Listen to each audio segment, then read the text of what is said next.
12 năm trước, một người dùng YouTube có tên là StreamRig79 đã chia sẻ một cảnh quay do chính anh quay lại bên trong một khu rừng vào ban đêm.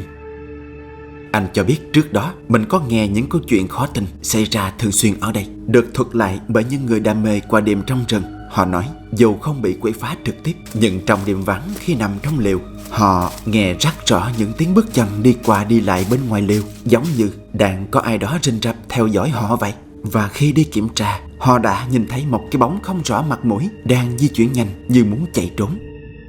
Điều đáng nói là câu chuyện trên đã xảy ra với rất nhiều người, và trong số đó có cả những người tò mò tìm đến để có được những trải nghiệm kỳ lạ ấy.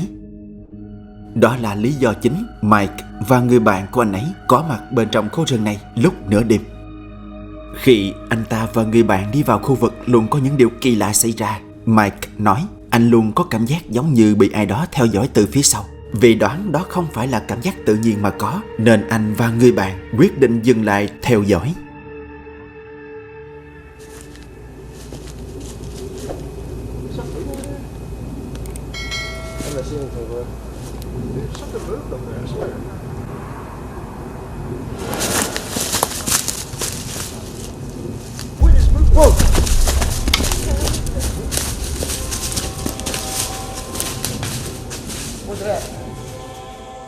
Khi đang chăm chú nhìn về hướng đang phát ra những âm thanh lạ, không biết họ đã nhìn thấy gì khiến cả hai giật bắn người lên như thế. Rất nhanh chóng, một dáng người trong suốt thoáng qua ngay trước mặt họ, khoảng cách rất gần như vậy. Ngay khi nhìn thấy họ không chần chừ hay hoảng sợ, mà cả hai đã nhanh chân đuổi theo cái bóng bí ẩn đó. Mike và người bạn của anh không thể khẳng định đó là gì, nhưng sự xuất hiện và biến mất trong không khí như thế đã cho thấy những câu chuyện được thuật lại từ những người đã từng qua đêm bên trong khu rừng này được cho là có căn cứ. Nhưng đến nay đã 12 năm trôi qua, trên kênh YouTube của Mike vẫn không cập nhật gì thêm, khiến cho cảnh quay giữa rừng này trở nên bí ẩn hơn bao giờ hết.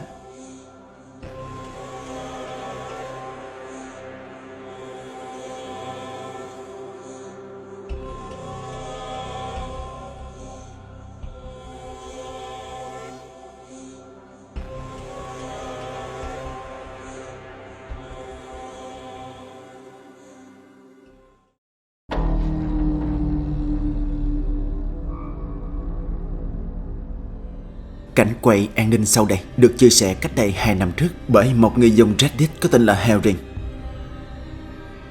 Anh cho biết đoạn video này được ghi lại bởi một trong những camera giám sát đặt bên trong một tòa nhà rộng lớn. Herring cho biết bà anh từng là bảo vệ làm ca đêm tại đây và thỉnh thoảng lại bắt gặp những điều kỳ lạ hiện ra trên hệ thống camera an ninh. Mặc dù chưa bao giờ đưa ra bất kỳ kết luận chắc chắn nào, nhưng Herring luôn cảm thấy khó lý giải mỗi khi xem lại những cảnh quay ấy. Và một trong số đó chính là cảnh quay sau đây. Xem nha.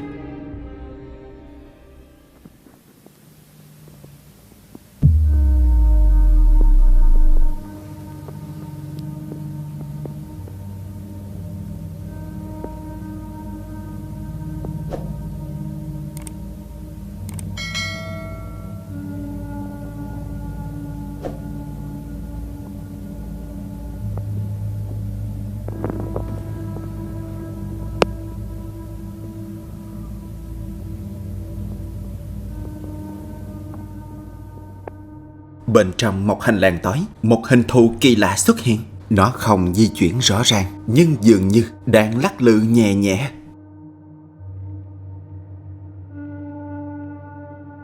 Một số người sau khi xem qua cảnh quay đã nhận xét thứ đó nhìn không khác gì một người đang phủ kín toàn thân, bên trong tấm vải trắng, lặng lẽ đứng trong góc tối.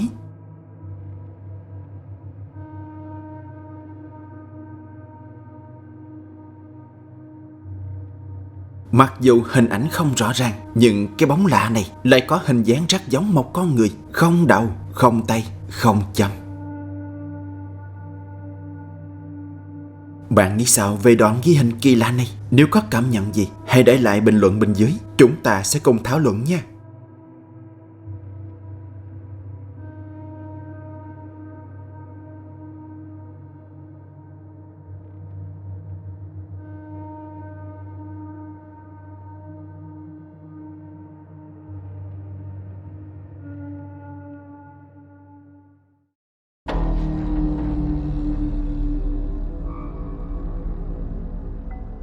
Cảnh quay an ninh sau đây được ghi lại bởi một camera giám sát đặt tại khu vực chăn nuôi ở một vùng nông thôn đâu đó ở Indonesia. Vào lúc nửa đêm, ban đầu mọi thứ có vẻ rất yên ắng cho đến khi điều kỳ lạ này xảy ra.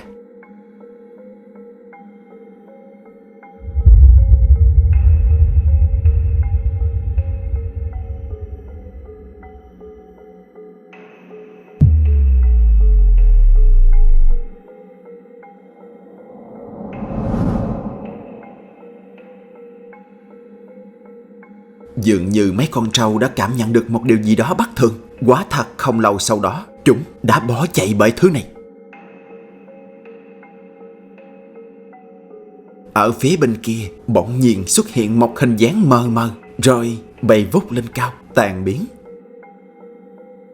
Một số người sau khi xem lại đoạn video này cho rằng cái bóng mờ ấy có hình dáng giống một người phụ nữ tóc dài đang lơ lửng ở đó, bất động. Tuy nhiên, đoạn ghi hình mờ ảo khiến rất khó xác định chính xác đó là gì. Và cả cái thứ kỳ lạ bay vào ống kính camera này.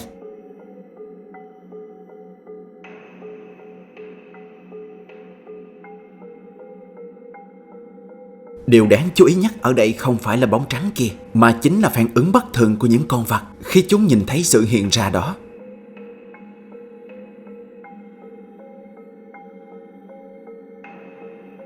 Theo nhiều người chăn nuôi lâu năm, động vật thường rất nhạy cảm với môi trường xung quanh và đôi khi chúng còn thấy được cả những điều mà mắt người không thể nhìn thấy, như là cảnh quay này.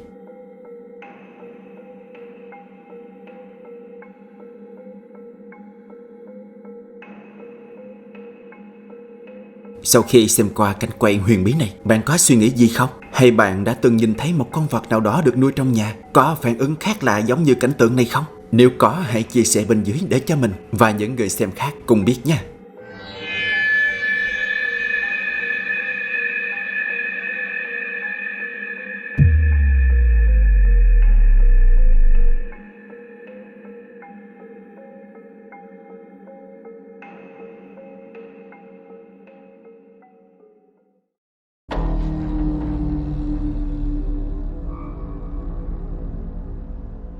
Một người đàn ông có tên là Walter đang dạo quanh trên những con phố cùng với một người bạn để khám phá thành phố tươi đẹp Scotland, thì họ bất ngờ phát hiện ra một tòa nhà đang bị bỏ hoang ở bên kia con phố. Và khi họ đến gần, họ có nghe thấy những tiếng động lớn không thể nhầm lẫn đang phát ra từ bên trong. Quá ngạc nhiên vì họ biết tòa nhà đã bị bỏ hoang và không một ai có thể vào trong được, bởi mọi lối ra vào đều được khóa kỹ càng, nên việc có những tiếng động lớn phát ra từ bên trong là rất lạ. Tò mò, họ tiến lại gần hơn và cả hai đã nhìn thấy điều kỳ lạ này.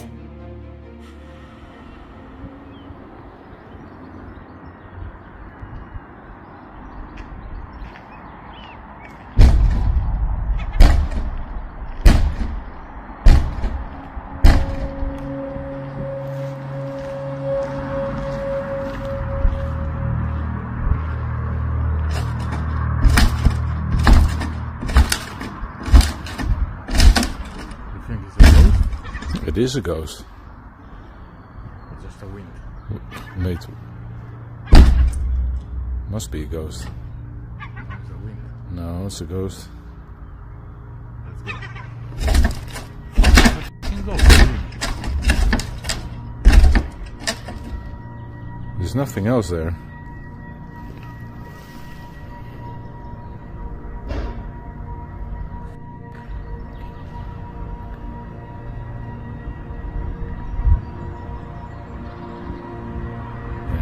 What else could it be?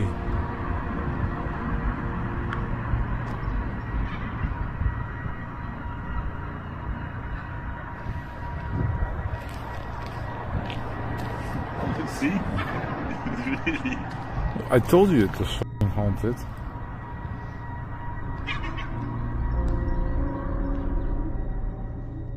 Như bạn có thể thấy, các cửa sổ của tòa nhà đều được đóng ván, nhưng vì một lý do nào đó có một cửa sổ vẫn chưa bị đóng, khiến cho nó có một hiện tượng giống như là đang bị gió lùa. Nhưng Walter có một chút hoài nghi về sự kiện kỳ lạ này. It is a ghost.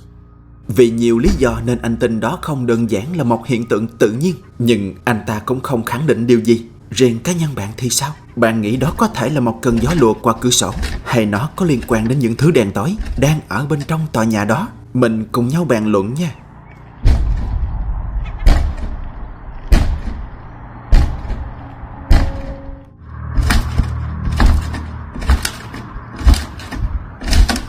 You think it's a ghost? It is a ghost. It's just a wind. Mate. Must be a ghost.